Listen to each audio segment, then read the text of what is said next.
I didn't mean to find it. The municipal archive smelled like dust baked into the skin of old paper, that kind of warmth that clings to the air even when the radiator is off. I had been there on a dull Tuesday, flipping through census records for an article I was pretending to research, when I saw a cardboard box with my name on it. Not just my name, my handwriting. The slanted capital letters, the looping S, the exact way the T leans forward as if impatient.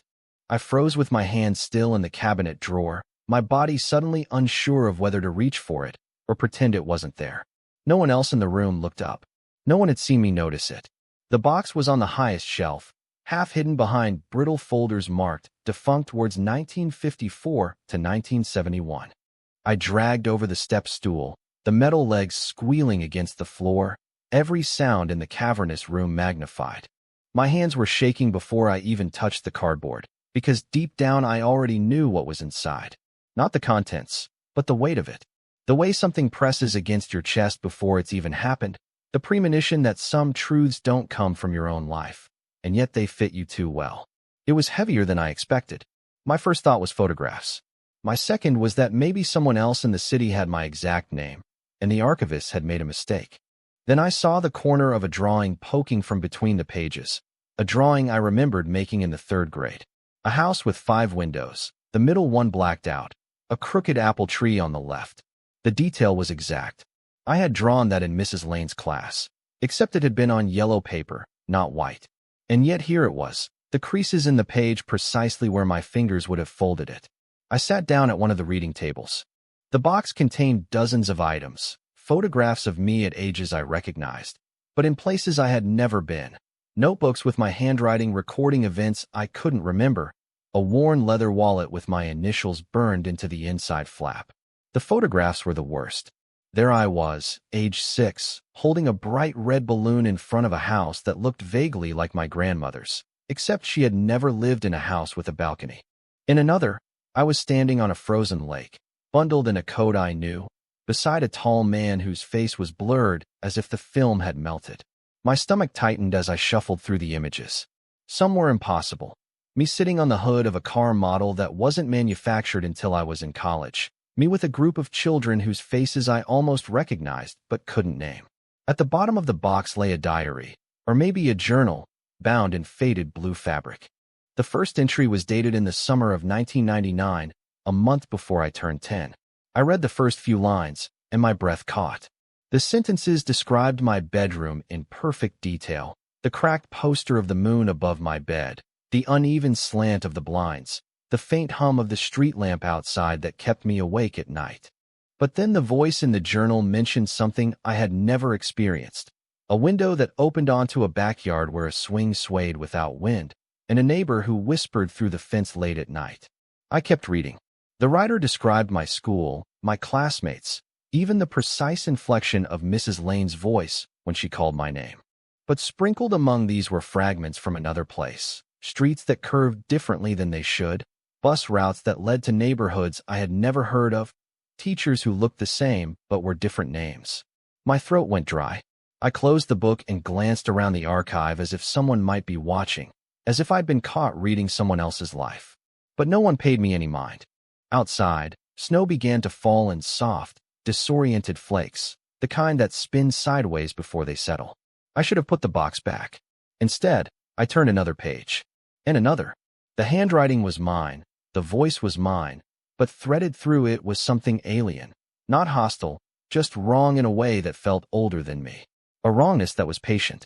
In one entry, the writer described a dream where they woke to find their own handwriting on the ceiling. Another told of finding their school bag already packed each morning with books they didn't own. I remembered none of it. Yet each word felt like it had been waiting for me. Somewhere around the middle of the journal, the entries began addressing me directly. You'll think this isn't yours. One page read in the same slanted T, but it is. You just haven't lived it yet. My pulse roared in my ears. I flipped faster, trying to find something definitive, something that would prove this was just an elaborate joke. But the pages resisted. Some wouldn't turn, as if stuck together by time itself. Others were blank except for a date, future dates. My hand trembled over an entry marked 2 weeks from today. I didn't read it. I couldn't. Instead, I looked again at the photographs, and something shifted in my chest. These weren't just artifacts. They were instructions. And the longer I sat there, the more I felt the air thicken around me, as if the archive itself was waiting for me to remember a life I had abandoned. That was when I realized the most frightening thing. The handwriting in the newest entries looked fresher than the rest. Ink that hadn't quite dried. I hadn't touched a pen all day. I didn't take the box home that day. I told myself I would come back tomorrow, that I needed time to think, to breathe, to let the smell of dust and fading ink leave my lungs. But that night, I dreamed of the photographs. They floated in darkness, untethered, each one glowing faintly as if lit from behind. My child self stared at me across decades, eyes wide with a knowing I couldn't match. When I woke, my hands smelled faintly of old paper. I went back to the archive before it opened, waiting by the glass doors while the gray morning settled over the street. The archivist, a thin woman with pale hair pulled into a braid, unlocked the doors and nodded without a word. I went straight to the table where I'd left the box, but it wasn't there. My stomach dropped. I checked the high shelf. Nothing. I even asked the archivist, trying to keep my voice casual. She frowned and shook her head. "We don't keep personal materials," she said. "You must be mistaken." Her tone was flat, but her eyes lingered on me for half a second too long. I walked away, pretending to browse a shelf of city directories. My pulse thudded against my ribs. Someone had moved it, or someone didn't want me to find it again. I left, but the world outside felt thinner, like the air had lost some density. At home, I tried to focus on work, on dinner, on the ordinary mechanics of a day, but every noise seemed doubled, as if an echo followed half a beat too soon. That night, the dream came again. But this time I was holding the journal, the blue fabric soft under my fingers, and I could feel words forming beneath my hands even before I opened it. The next morning, a plain brown envelope lay on my doorstep. No postage, no return address. Inside were 5 photographs. My breath caught on the second one. Me, sitting at my own kitchen table, wearing the same shirt I had on now. The photograph was dated yesterday in the bottom right corner. The third photo showed me in a park I didn't recognize, feeding pigeons. The skyline behind me unfamiliar, almost wrong, as if buildings had grown at odd angles. The fifth photo made my skin crawl. It was my apartment, my living room, but everything was slightly rearranged. The couch angled differently, the rug missing, a different painting on the wall. And in the corner of the frame, just at the edge, was a shadow shaped like a person. I turned the photos over, but there was nothing written. I checked the hallway outside my door, empty. The neighbors' doors were closed. My phone buzzed then, a text from an unknown number. "You skipped a page." I didn't respond. My fingers felt numb. I searched my apartment for the journal, for the box, for anything that could explain this, but of course it wasn't there. That night, I couldn't sleep. At 2:14 a.m., I heard movement in the hallway, the faint scrape of something against the floor. I stood by the door, listening. Then, softly, a knock, 3 slow raps. I didn't answer. I waited, breath shallow, until the sound of footsteps retreated. In the morning, I opened the door and found the blue journal on the floor. The first page I flipped to was dated for today. It described, in neat slanted handwriting, how I would find the journal on my doorstep after a knock in the night. My pulse pounded in my temples. The next paragraph described what I was doing right now, standing in my doorway, reading. Then it said, "Don't look to your left." My head turned before I could stop it. The hallway was empty. But for a fraction of a second, I thought I saw someone, or something, just beyond the corner, retreating. I slammed the door. I don't know why I didn't throw the journal away. I told myself I needed to know what came next. Over the next few days, I read more entries, and the lines between memory and record began to blur. Some entries described events from my childhood, but not as I remembered them. A trip to the beach where the water was green as glass, but I recall only gray waves. A birthday where I was given a gift I never owned. A silver pocket watch engraved with the initials J.A. And in the margins, tiny notes I was certain I hadn't written. This part is wrong. Don't trust him. Stay away from the corner of 8th and Delmont. Then, yesterday, I passed that intersection on the way to work without thinking. A man stood there, facing the street. He turned his head as I approached. I couldn't see his face clearly. It seemed blurred, as in the photograph from the box. My feet slowed. His hands were in his coat pockets. We stared at each other for what might have been seconds, might have been minutes. Then he walked away, and I couldn't remember which direction he'd gone. Last night, I read an entry that ended mid-sentence. If you're reading this, then you've already. The rest of the page was blank. I stared at it for a long time, feeling the weight of words that hadn't yet appeared, but somehow already existed. I think the journal is still being written. I started leaving the journal closed at night, as if denying it my attention could slow whatever was happening. But that didn't work. 2 mornings ago, I found a new entry written across the kitchen table in faint graphite, the letters stretching along the wood grain. I rubbed at them, but the marks didn't fade, as though they'd seeped into the surface. The entry described a noise I hadn't yet heard, a sound like metal bending slowly in the dark. I spent the whole day waiting for it, jumping at every creak of the apartment. It didn't come until 4:17 a.m., long after I'd given up. A slow groan of strained metal, rising in pitch until it became almost a whine, as though the walls themselves were bending inward. I sat up in bed, heart hammering, and listened. It came again, closer. I gripped the edges of the blanket, my breath shallow. Then silence, sudden and complete, like someone had cut the air itself. I checked the hallway. Nothing. But the next morning the journal was open on my desk, showing a page I hadn't seen before. At the top, written in red ink, were the words, "You need to see the basement." My building doesn't have a basement, at least not one tenants can access. I've lived here 6 years and never seen a door for it. Still, I spent the morning searching, tracing the walls in the laundry room, the storage alcove, even behind the boiler. Nothing. That night, as I returned from the store, I saw the man again, the one from 8th and Delmont. This time he was standing directly across the street from my building, hands still in his coat pockets. He didn't move, didn't even shift his weight, but I could feel his gaze like a cold hand on the back of my neck. I looked away to unlock the front door, and when I glanced back, he was gone. Upstairs, I found a key on my kitchen counter. It was small, old-fashioned, the kind meant for a padlock. I didn't own one. A note lay beneath it in the same red ink. "You found it." That night, I dreamed of a narrow stairwell lit by a single flickering bulb. I descended step after step, the walls closing in, the air growing damp and metallic. At the bottom was a door with a padlock, the kind my new key would fit. I woke before I could open it. The journal was on my chest, warm to the touch. I swore I'd left it in the kitchen. The next evening, I heard movement in the laundry room as I passed it on the way upstairs. Not the usual shuffle of clothes in a dryer, but something deliberate, like footsteps circling slowly.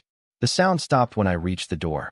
I almost turned the knob, but the air on the other side felt wrong, heavy in my lungs before I even stepped through. That night, the journal's next page contained a hand-drawn map of my building, but with rooms and corridors that didn't exist. At the bottom, in small script, it read, "Basement access through laundry room wall." I thought of the metallic noise, of the man watching. I told myself I wouldn't go. But this morning, I found another photograph under my door. It showed me standing in the laundry room, my hand pressed against the far wall. My face in the photo was blank, eyes unfocused, like I was listening to something deep inside the bricks. I don't remember that moment. I don't remember ever touching that wall. The photo was dated 2 days from now. I locked the door, closed every curtain, and sat in the dark, but the shadows in the room didn't match the furniture. They leaned at angles, like the light source had shifted. Around midnight, I heard the groan again, this time beneath me, deep under the floor.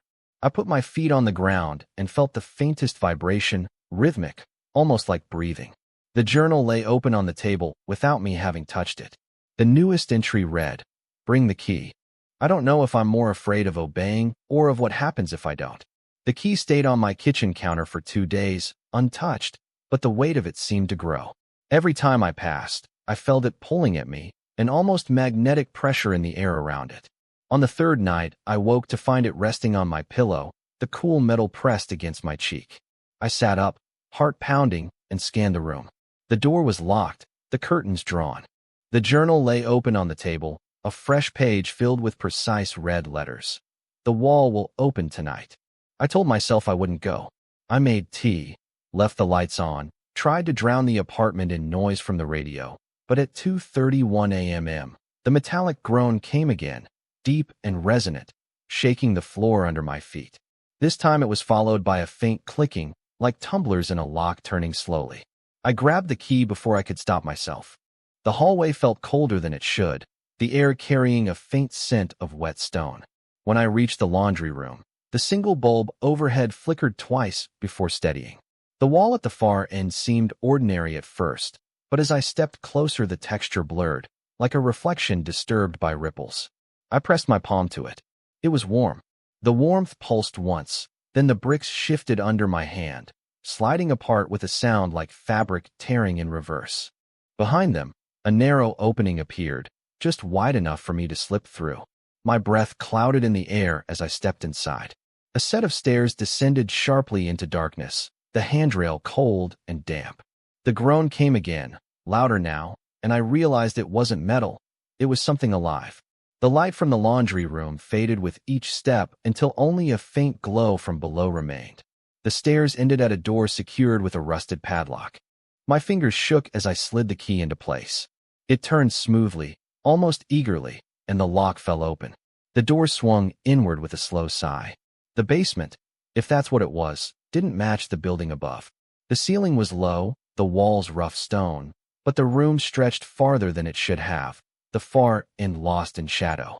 Shelves lined the walls, each stacked with boxes identical to the one I'd found in the archive, every one labeled with a name written in the same slanted handwriting as mine.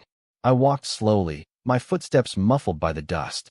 Some boxes were open, their contents spilling onto the floor, photographs, journals, scraps of clothing, toys worn with age. I recognized faces in the photographs. Not just my own at different ages, but my parents, friends, people I knew from school.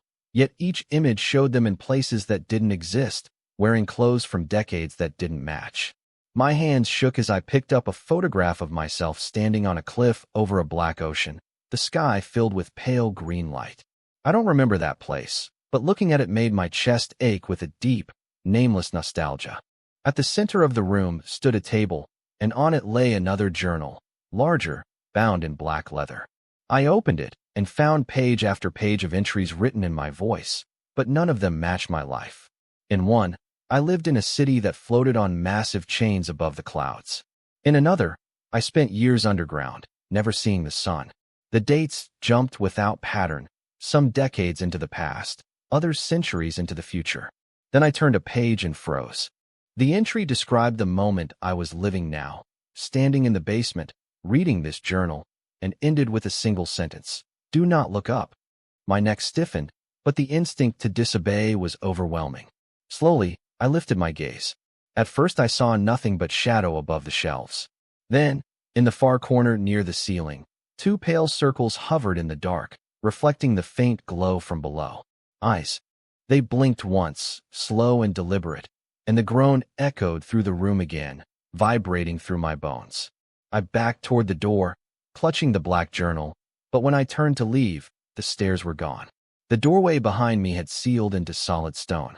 The air grew heavier, pressing against my chest. The pale eyes shifted, tracking my movement. I flipped the black journal to the last page, desperate for anything that might help.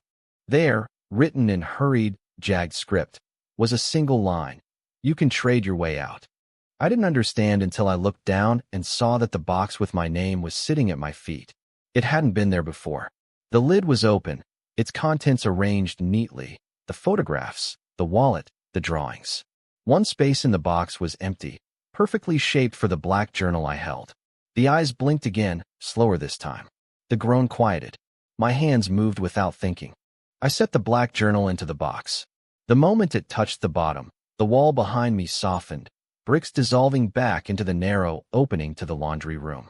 I didn't look back as I fled up the stairs, heart hammering so hard I could taste blood. When I reached my apartment, the key was gone from my pocket.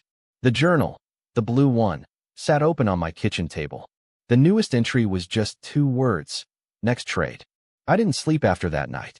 Every time I closed my eyes, I saw the pale circles blinking from the shadows above the shelves, patient and unhurried, like they'd been watching for far longer than I'd been aware.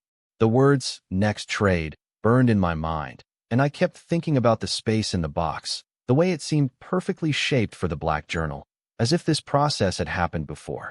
I tried to ignore the blue journal on my kitchen table, leaving it untouched for 2 days, but the entries kept appearing anyway, sometimes in ink, sometimes etched faintly into the paper as though written from the other side.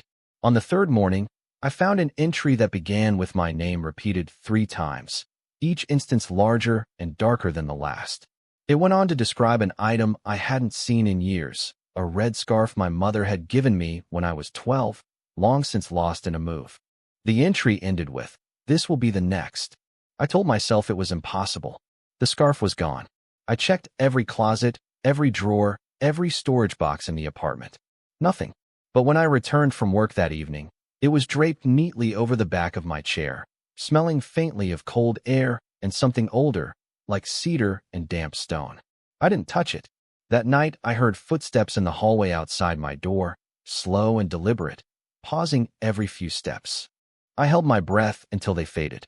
In the morning, the scarf was gone from the chair and folded on top of the blue journal. I locked it in the cabinet under the sink, but later that day, I found it lying on my bed, the folds untouched. I don't know why I finally gave in, but on the 5th night, I wrapped the scarf around my neck and sat at the table, the journal open in front of me. The entry that had been blank all day now filled itself with words as I watched. Bring it back to the basement. I told myself I wouldn't, that I could end this by refusing, but by 2 a.m., the metallic groan returned, stronger than before, accompanied by a faint vibration in the floor that seemed to pulse in time with my heartbeat. I found myself walking to the laundry room without thinking. The wall was warm again, and this time it opened before I even touched it. The narrow stairs seemed shorter than before, as if the descent had grown easier. The basement looked the same, shelves lined with boxes, the table at the center, but the air was thicker, humid, carrying a faint rhythm like breathing. The box with my name sat in the center of the table. The space where the black journal had been was now filled with something else, a glass sphere that glowed faintly from within, swirling with green light. Next to it, the empty space waited, perfectly sized for the scarf. The pale circles in the darkness above the shelves didn't blink this time. They watched without movement. My hands felt heavy as I removed the scarf and placed it in the box.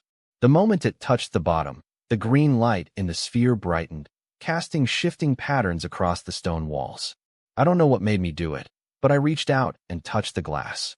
The world tilted. For a moment, I wasn't in the basement. I was standing in a wide, frozen field under a green-lit sky, my breath clouding in the air, the horizon marked by jagged black structures that pulsed faintly, as if alive. Far away, something enormous moved behind them, its shape lost in the haze. Then the cold air thickened, and the smell of damp stone returned. I was back in the basement, my hand still on the sphere. The wall behind me had already opened. I left without looking back. When I returned to my apartment, the blue journal was waiting, a new entry already written. The next trade will not be yours. I didn't understand until the next day, when I passed my neighbor in the hallway, an older man I'd seen dozens of times, but never spoken to. He stopped as I walked by, staring at me like he'd just remembered something important. That night, I heard his voice through the wall, low and urgent, speaking words I didn't recognize. The next morning, there was a knock at my door. When I opened it, no one was there, just a small cardboard box on the floor, labeled in the same slanted handwriting. It wasn't my name this time. It was his. I didn't touch the box for hours. It sat just inside my doorway, the slanted handwriting pressing itself into my thoughts no matter where I went. I told myself it wasn't mine, that it belonged to my neighbor, that I could just leave it there and pretend none of this was happening. But sometime after midnight, I found myself kneeling on the floor, running my fingers over the cardboard like it might pulse under my skin. The air in my apartment felt heavier than usual, as if something vast was leaning against the walls from the other side. I lifted the lid. Inside was a single object, an old brass key, long and narrow, the kind used for locks that haven't been made in decades. Its teeth were sharp and uneven, and when I tilted it toward the light it reflected in a way that made it seem wet. There was also a folded scrap of paper beneath it. I unfolded it slowly. For words, written in the same dark ink, "He won't survive alone." I don't know if I was supposed to take the key to my neighbor or to the basement. The thought of knocking on his door made my chest tighten, so I slipped the key into my pocket and left the apartment without locking the door. The hallway was silent, but the air was colder than it should have been. I didn't remember deciding to go to the laundry room, but soon I was there, standing before the wall. It was already open. The stairs seemed even shorter this time, as if each descent took me further in less distance. The basement smelled stronger, damp stone, old paper, and a faint metallic tang like blood on a coin. The table waited at the center, my neighbor's box still there. The brass key fit perfectly in a small indentation I hadn't noticed before. When I placed it in, the table shuddered slightly, and the shelves along the wall seemed to flex, the spaces between the boxes widening like deep breaths. Above them, the pale circles blinked in unison for the first time. The green sphere from before was gone. In its place sat something like a mirror, but the surface was darker, thick, almost liquid. My reflection stared back at me, but it wasn't quite right. The eyes were too still, the mouth curved slightly upward, as if amused. Then, without moving its lips, it spoke. "This is the last trade." The voice wasn't mine. It was deeper, older, with a faint echo like it had been traveling for a long time. "One remains here, one leaves." I didn't know if it meant me and my neighbor or something else entirely. The liquid surface rippled, and for an instant I saw the frozen field again, the black structures, the moving shape. But this time the figure was closer, too close, a towering silhouette made of shifting fragments, each piece reflecting a different place, a different time. The mirror pulsed, and the voice spoke again. "He is calling. You decide." I wanted to run, but when I turned, the stairs were gone. Behind me, the pale circles descended from the shadows, resolving into thin, elongated shapes with too many joints, moving in silent arcs around the room. They didn't touch me, but the air grew colder each time one passed. On the table, the box with my neighbor's name was now open, though I hadn't touched it. Inside was the red scarf. My red scarf. The one I had given away in the last trade. I reached for it, but the liquid surface of the mirror began to churn, drawing my attention back. My reflection had changed. Now it was my neighbor staring at me from the other side, his eyes wide, mouth moving silently like he was shouting. Then the voice, "He cannot return without you." I don't remember deciding. I took the scarf, wrapped it around my neck, and stepped forward until the cold surface swallowed my hands, my face, my chest. It was like falling into deep water, but there was no pressure, no need to breathe. I was standing again in the field, the green light overhead brighter now, almost painful. The black structures were closer, their surfaces alive with shifting patterns that reminded me of the boxes in the basement. My neighbor was there too, shivering, his skin pale, eyes fixed on the horizon where the enormous shape now moved toward us with deliberate slowness. "We have to go," he whispered, though his voice sounded thin and far away. Behind us, something like the basement wall was forming, an opening made of the same dark liquid as the mirror. I pushed him toward it, but as he stepped through, the green light flared and the cold deepened. I turned back just once and saw the shape clearly. It had no face, only a smooth expanse reflecting my apartment, my hallway, my life, as though it was wearing them like a mask. Then the opening began to close. I ran, and for a moment I thought I wouldn't make it, but then I was stumbling back into the basement, gasping, the scarf heavy and wet around my neck. My neighbor lay on the floor, coughing, alive. The mirror was gone. The pale circles had retreated into the shelves, watching but unmoving. The box with my name was back on the table. I didn't open it. We climbed the stairs together, but when we reached the hallway outside my apartment, he didn't speak, didn't look at me, just walked to his door and shut it behind him. I stood there for a long time before going inside. The blue journal was on my table again. The newest entry was short. "The next trade will be yours again.